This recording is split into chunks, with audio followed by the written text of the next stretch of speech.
Março é considerado um mês de conscientização do câncer renal, doença rara e silenciosa que, de acordo com a Organização Mundial da Saúde, em 2015 atingiu mais de 6.700 pessoas no Brasil. Para falar sobre o assunto, convidamos o Dr. Marcos França, que é oncologista. Boa tarde, doutor. Muito obrigada pela participação aqui com a gente no Repórter DF. Qual é a importância desse alerta em relação ao diagnóstico precoce da doença?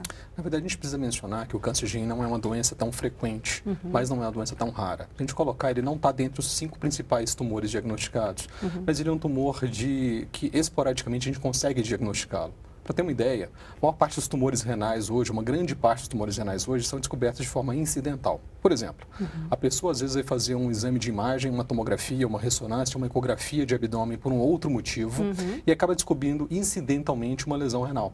Então, uma percentual considerável dos tumores são diagnosticados dessa forma. Isso ajuda a gente ter um diagnóstico um pouquinho mais precoce. Não existe, infelizmente, nenhuma campanha populacional de grande abrangência para que a gente consiga fazer rastreamento precoce de câncer de rim por alguns motivos. A gente não costuma fazer rastreamento em massa para tumores que não são tão frequentes. Então, a importância sempre que é a mesma importância do diagnóstico precoce. Quanto mais precoce o diagnóstico, mais efetiva é a terapêutica e a maior a chance de curabilidade da lesão. Quais são os sintomas dessa doença? A pessoa sente dor?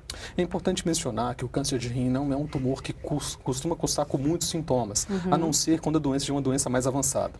Os sintomas mais comuns são sintomas relacionados à doença em si, são sangramento urinário, a pessoa pode cursar com dor nas extremidades da barriga, quer seja do lado direito ou do lado esquerdo.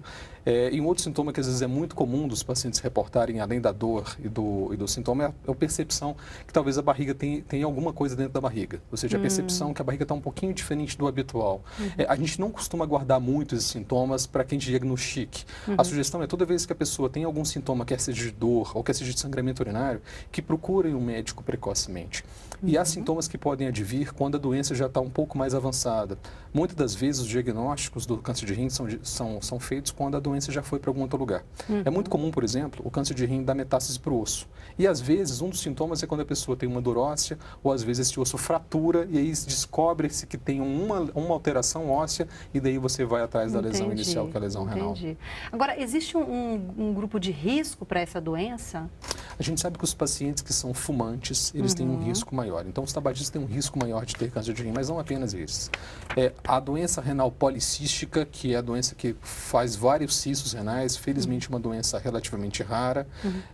A gente tem outros dados, como os pacientes que têm doença renal crônica, então aqueles pacientes que estão em diálise, eles têm um risco maior também de ter lesão renal.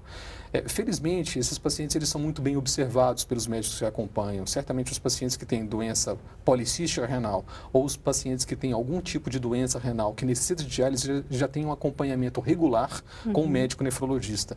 Então a gente consegue esse diagnóstico um pouquinho mais precoce. Mas quanto ao tabagismo, esse é um hábito que a gente precisa diminuir ou evitá-lo, porque com isso a gente conseguiria diminuir um pouco a incidência da lesão renal. Entendi. As pessoas que têm infecções urinárias constantes, elas também têm predisposição ou não? Esse é um dado que não é muito claro na literatura científica. A gente sabe que a processo inflamatório, ele pode aumentar o risco da gente ter desenvolvimento de algumas células que às vezes são células mutantes e podem gerar a origem de algum tipo de alteração tumoral. Mas não é um dado tão claro na literatura científica hoje que as infecções renais repetidas possam por si só provocar alguma lesão renal. Então, os fatores de risco acabam sendo esses primordialmente que eu mencionei com você previamente. Agora, qual é o tratamento da doença?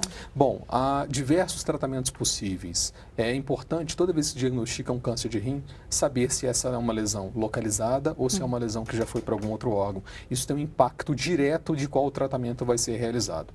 Doenças renais localizadas, o tratamento é eminentemente cirúrgico. Então, remove-se a lesão e aí você tem, obviamente, uma chance de curabilidade um pouco mais elevada.